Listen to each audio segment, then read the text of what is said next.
Mesdames, Messieurs, bonsoir. Ravi de vous retrouver ce lundi. Bienvenue dans la page internationale au Grand Journal du 14h avec vous depuis la newsroom dans la capitale des grandes universités du monde, Boston, Massachusetts, Ehrlich, Dorelas, pour présenter la page internationale, à Jacques Maël pour le Grand Journal, Chouanel François, Adassa Etienne, Rubans sur les manœuvres techniques. Bonsoir aux auditeurs de la radio évangélique Osana 102.3 FM à Jacques Maël. C'est désormais confirmé par les deux pays ce matin. Les médias sud-coréens annonçaient le départ probable du train de Kim Jong-un en direction de Vladivostok. Voici un reportage signé Euronews. Le Kremlin a confirmé la visite officielle de Kim Jong-un en Russie dans les prochains jours, sans faire état de date précise pour une rencontre entre le dictateur nord-coréen et Vladimir Poutine. En fin de matinée, des médias sud-coréens affirmaient que le train de Kim Jong-un semblait s'être mis en route pour la Russie. Les deux pays partagent une courte frontière commune non loin de Vladivostok et c'est là que Vladimir Poutine est arrivé ce lundi pour participer mardi à un forum économique annuel. La semaine dernière, l'éventualité de mener des exercices militaires conjoints a été évoquée entre les deux pays, de même que la vente d'armes de Pyongyang à Moscou pour la guerre en Ukraine. Direction le Maroc, les secouristes marocains appuyés par des équipes étrangères menaient lundi une course contre la montre pour retrouver d'éventuels survivants et fournir l'assistance à des centaines de sans-abri. Plus de 48 heures après le séisme qui a fait plus de 2100 morts. Voici un reportage à signer France 24. Nouvelle scène d'effroi.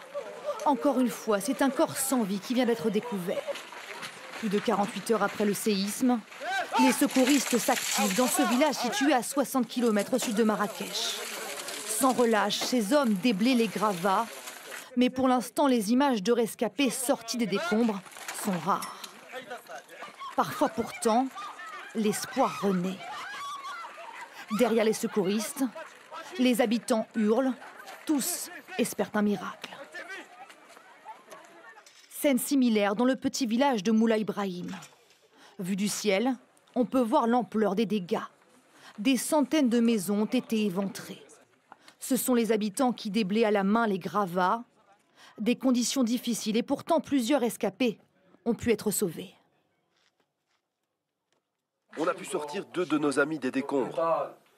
Ils sont à l'hôpital, mais ils sont peut-être morts. On ne sait rien de leur état de santé. Cet homme a survécu à l'effondrement de sa maison. Comme ses voisins, cela fait 2 jours qu'il tente de retrouver des survivants, car des dizaines d'habitants sont encore portés disparus. Il y a beaucoup de morts. On est arrivé à 30, mais il y a encore des gens qui sont sous terre. Parmi les victimes, les voisins de ce jeune homme. Leurs corps ont été retrouvés hier. La maison avait 3 étages. Les 3 filles étaient en haut et la mère en bas. À 23 heures, pendant le tremblement de terre, tout s'est effondré. Ici désormais, seuls les enterrements viennent interrompre les recherches. Sur ces brancards, un homme et une femme sont inhumés sous le regard des habitants. Dans ces localités reculées, désormais tous n'ont qu'un espoir, l'arrivée des secours. Parlons du G20, la présidence indienne du G20 qui a duré 1 an. S'est achevé le Premier ministre Narendra Modi passant le relais au Brésil pour l'année prochaine. Au cours du week-end, les dirigeants mondiaux ont discuté des questions qui touchent le monde et ont adopté la déclaration de New Delhi.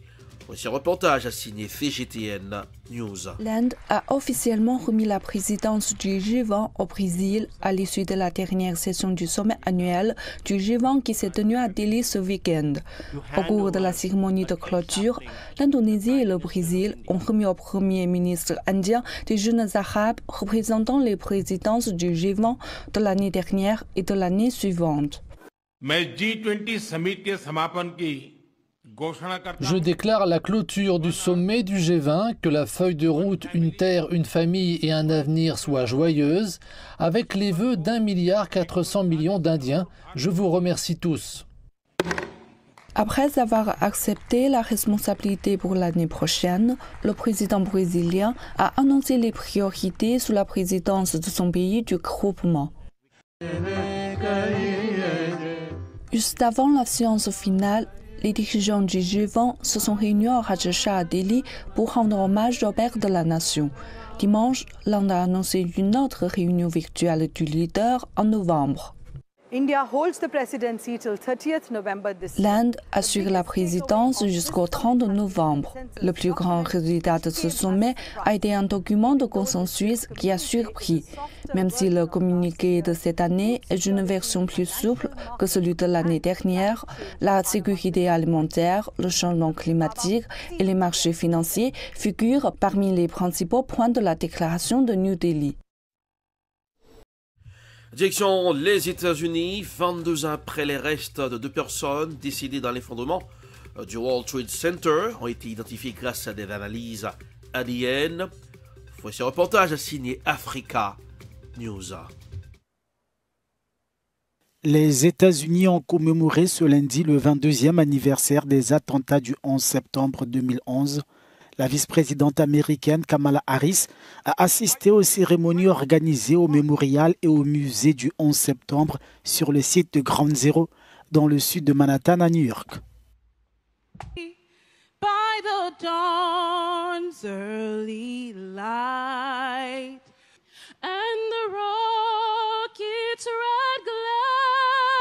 Le 11 septembre 2011, 19 djihadistes, pour la plupart saoudiens, avaient détourné 4 avions. Outre les 2 qui ont détruit le World Trade Center, un 3e avion a percuté le Pentagone près de Washington et un 4e s'est écrasé dans un champ à Shanksville, en Pennsylvanie. Au total, ces attentats ont tué près de 3000 personnes. Plus de 1600 victimes ont été identifiées. Avant de clore cette page internationale, nous irons au Niger. Emmanuel Macron renouvelle son soutien à Mohamed Bazoum. Voici un reportage signé I24 News. C'est depuis l'Inde, en marge du sommet du G20, que le chef d'État français répond au chef du régime militaire nigérien. Emmanuel Macron ne reconnaît aucune légitimité aux déclarations des putschistes et réaffirme son soutien à Mohamed Bazoum, considéré comme le chef d'État légitime par Paris. Un coup d'État depuis juillet dernier retient en otage un président démocratiquement élu. La France a une position simple, nous le condamnons, nous demandons la libération du président Bazoum et la restauration de l'ordre constitutionnel, et nous ne reconnaissons aucune légitimité aux déclarations des putschistes, puisque le président Bazoum n'a pas renoncé à son pouvoir. Et donc, si nous redéployons quoi que ce soit, je ne le ferai qu'à la demande du président Bazoum et en coordination avec lui. Pas avec des responsables qui aujourd'hui prennent en otage un président. Une réponse directe aux accusations du régime militaire nigérien issu du coup d'État du 26 juillet dernier qui accuse la France de déployer ses forces dans plusieurs pays ouest-africains en vue d'une agression. Depuis l'annonce de ce plan de retrait, la France continue de déployer ses forces dans plusieurs pays de la CEDEAO, dans le cadre des préparatifs d'une agression contre le Niger qu'elle envisage en collaboration avec cette organisation communautaire. Dans les rues de Niamey, les habitants réclament eux le départ des militaires français. Ils se sont rassemblés par dizaines devant une base aérienne nigérienne qui abrite une partie du contingent français. Nous sommes découragés, les politiques des Français. En plus de ça, nous sommes dit jusqu'à la mort, jusqu'à la mort, nous n'avons jamais accepté le Français. Depuis le renversement du chef de l'État nigérien, la CEDEAO menace d'une intervention militaire dans le pays, visant à restaurer le président Bazoum dans ses fonctions. Une décision de la communauté économique des États d'Afrique de l'Ouest, soutenue par la France, qui compte environ 1500 soldats dans le pays, dans le cadre de la lutte anti-djihadiste.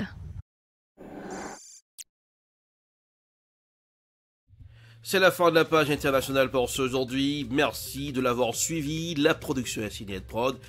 Réalisation Edprod, présentation Erlich Dorelas depuis Boston, la capitale, les grandes universités du monde. Couleur du temps pour ce aujourd'hui en ciel sans soleil à Boston.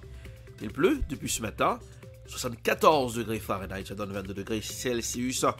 Jacmel, 88 degrés Fahrenheit, 31 degrés Celsius. Bonsoir Jodel, bonsoir Nassa Etienne, bonsoir Rubans. Bonsoir aux auditeurs de la radio évangélique Hosanna. 102.3 FM à Jacmel. Passez un excellent lundi et bon début de semaine. Bonsoir, à demain. C'était la page internationale avec Erlich Dorelas.